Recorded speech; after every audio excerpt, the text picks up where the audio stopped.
Assalamu alaikum.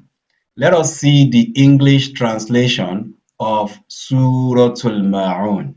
First, this chapter was revealed to the Prophet ﷺ in Mecca. So that is why we can say it is among the Makkiyah chapter.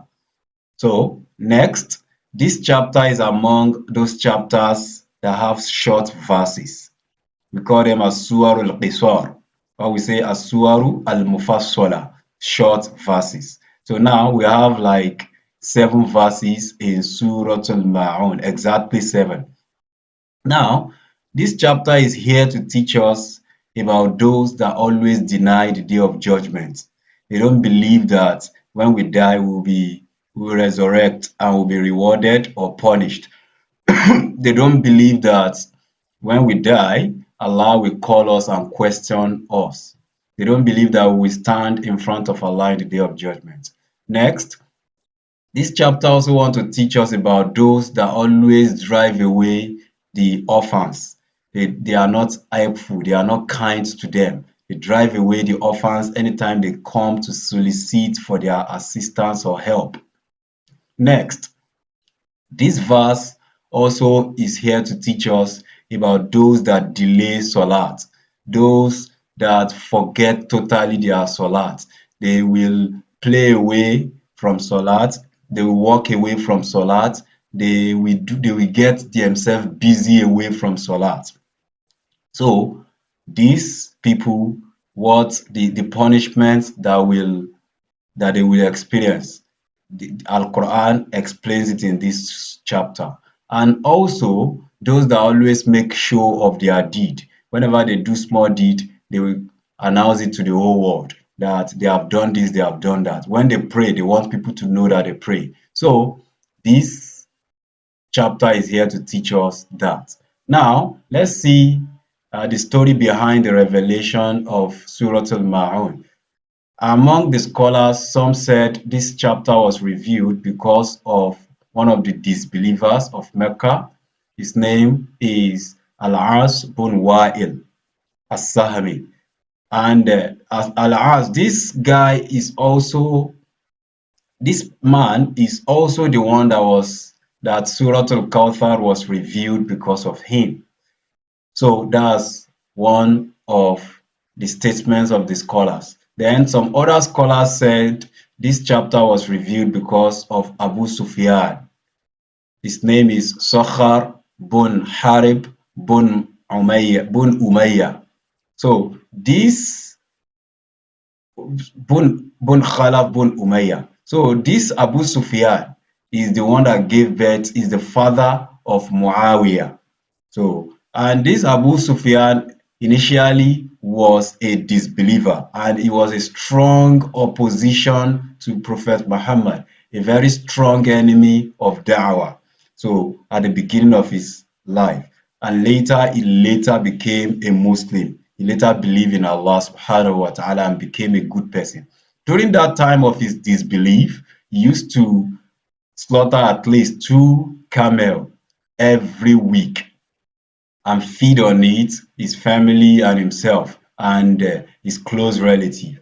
But anytime the poor or the needy, when they come to him for assistance, he never tried to assist.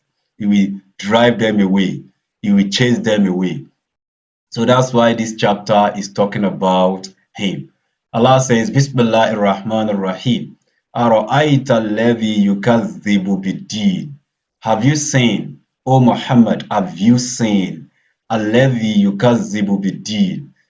That person, have you seen that person that always denies the day of judgment, that always deny the day of recompense?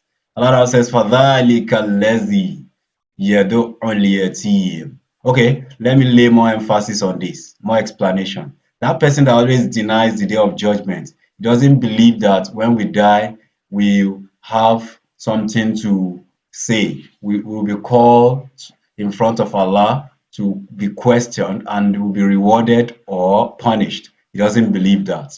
So, فَذَلِكَ الَّذِي, Allah now says, فَذَلِكَ الَّذِي, this person is the one الَّذِي يَدُعُّ الْيَتِيمَ is the one who always drives away the orphans. Whenever the orphans came to him for assistance, he will drive them away and chase them. He doesn't try to help them. He doesn't want to be nice or kind to them. وَلَا يَحُضُّ عَلَى طَعَامِ الْمِسْكِينِ. This person does not encourage people, and he doesn't encourage himself to feed the needy. Al-miskin is the needy, somebody that needs something, somebody that is very like a poor person, a poor man that is helpless and hopeless. That's why anybody that calls himself al-miskin billah, like you need Allah. So, and all of us, we are al-miskin. Everybody needs Allah. Now, Allah now says, فَوَيْلٌ لِلْمُصَلِّينَ. Woe to those that pray. Woe to those that pray. Woe to those that observe Salat. Now, I know what you might be thinking. You might be wondering that is there why did they lay curse on those that pray again in this chapter? No, it's not all those that pray, but it belongs to some set of people. These people, the next verse will explain them. It says, Alladhina hum an salatihim sahun. Those that always forget their salat. Those that always play away from their salat. Those that always delay salat. The word "an" here that Allah used is the one that let us know that it is those that always forget salat. And but if Allah says alladhina hum fi salatihim sahun, those that always forget themselves in salat. So that one is very dangerous. That means that one will be general for everyone because there is nobody, at least you will because the mind that Allah gives us, the mind thinks about so many things. The mind moves about spiritually all over. The mind can travel the whole world in milliseconds. So that is why Allah now use and like those that always forget their salat. They delay salat. They never pray at the right time. You will see them at night. That's when they will pray as subah, Salatul-Subh. That's very bad. So الَّذِينَ هُمْ يُرَاءُونَ. Those that always make show of their deed. Anytime they do something good, they will announce to the world. They will they want people to know that they are good. They want people to know that they pray. وَيَمْنَعُونَ الْمَاعُونَ. And they always deny people of small, small good deeds. They are always stingy with small small good, with small small favor.